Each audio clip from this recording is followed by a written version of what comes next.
Why do you want to work for us?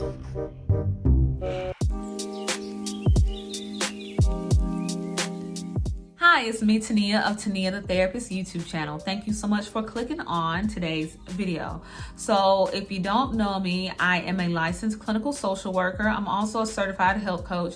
Today's video is going to be on common questions that a lot of people are asked on their therapist job interview. Now, this is going to be relevant whether you are a clinical social worker or not.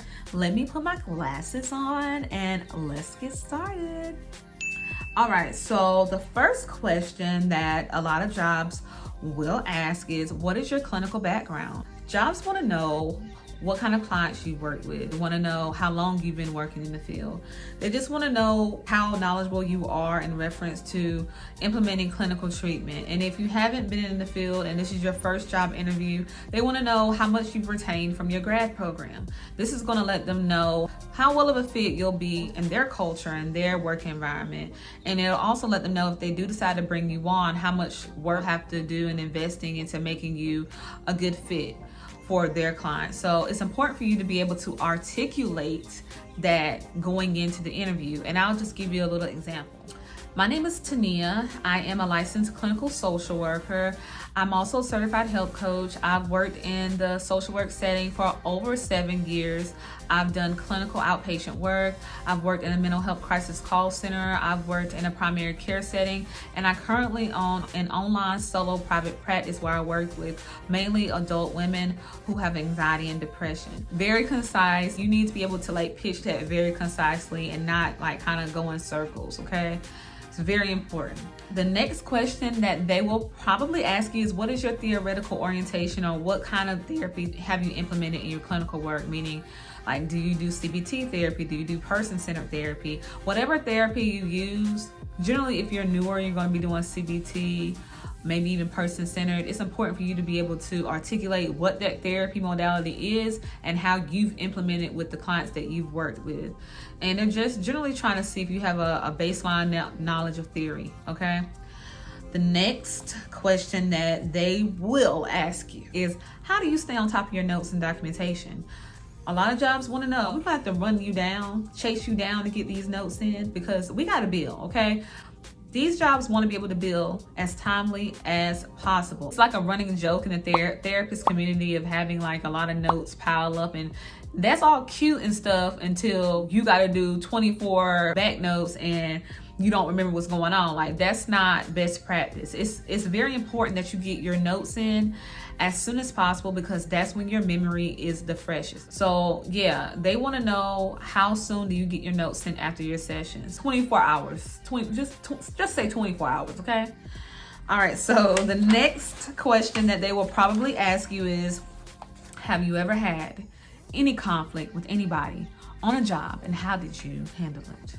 Now here, they're less concerned with the details of the conflict, and they're more concerned with how you handled yourself, how you implemented quality communication skills, and if you will be a drama starter at their location. So it's important for you to explain this in a way that you won't be going in circles. You want to know, do you have good communication skills? Do you have good conflict management skills? Because that's going to give them a very good perspective on if you'll be a good fit at their job. The next question is, how do you maintain the confidentiality of clients? They're wanting to see, do you know that it is imperative that you protect client health information, whether it be hard copy records or keeping their information electronically protected? They want to know that, because it is not only a hindrance to the client's confidentiality, but it could also be a significant liability if a client's information were to not be protected and to get out. So it's important for you to be able to articulate that. The next thing that they will probably ask you is, what experience have you had with managing a crisis, and how did you handle it effectively? This is very, very, very important, especially considering if you're any level of therapist, whether you be provisionally licensed or independently licensed, or whether you be a LPC, a LCSW, a LMFT, a licensed mental health counselor, whatever, you're going to experience some level of crisis, okay? So it's important for you to be able to articulate and have quality knowledge of crisis management They want to know that you know the steps, that you know the due diligence to go through when it comes down to handling crises. They want to know that the clients that they give you are going to be protected. And they also want to know that you're going to document that crisis effectively. And they also want to know that you're just going to be a quality clinician when it comes down to crisis management. Mainly, they want to make sure that all issues, anything that is going to hinder the client from being safe are moved out the way. They want to make sure that the client gets to, if they need to go to the hospital, that you know how to get the client to the hospital, call out EMS to get them to the hospital. They just want to make sure that the client is okay and you know how to make sure the client's okay. The next thing that a lot of places want to know, especially nowadays with all of the things that are going on, social injustice, specifically racial injustice, is they want to know if you have a good sound base of cultural competency. Now, as a social worker, I'll just say therapists in general, like, you're going to work with different types of clients. Every client that you work with is not going to look like you. Every type of client deserves quality care, no matter if they're like you or not.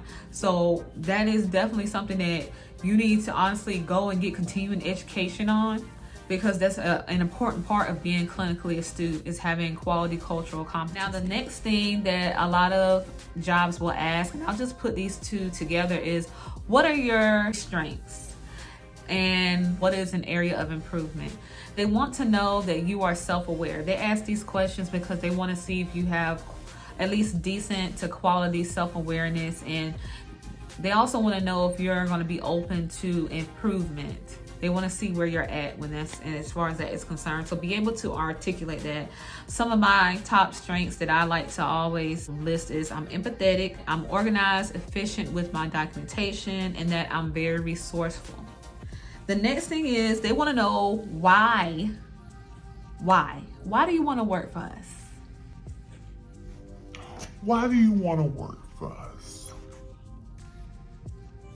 They want to know, did you do your research on this company, or were you just up here perusing Indeed trying to find a job and you just like, let me just randomly put in for this job? They want to know if you did your due diligence to research the company. And if you did, you want to make sure that you stick in some little points about the company that maybe they didn't think you would know. Shows that you actually researched the company and want to know about the company, and this is actually something that you proactively chose because you want to work there. That will definitely help you stand out. Last but not least, they may or may not ask you, depending on how far you've gotten in the interview process, because some will do tier interviews where they do a pre-screening, they have 2 or 3 more interview sessions.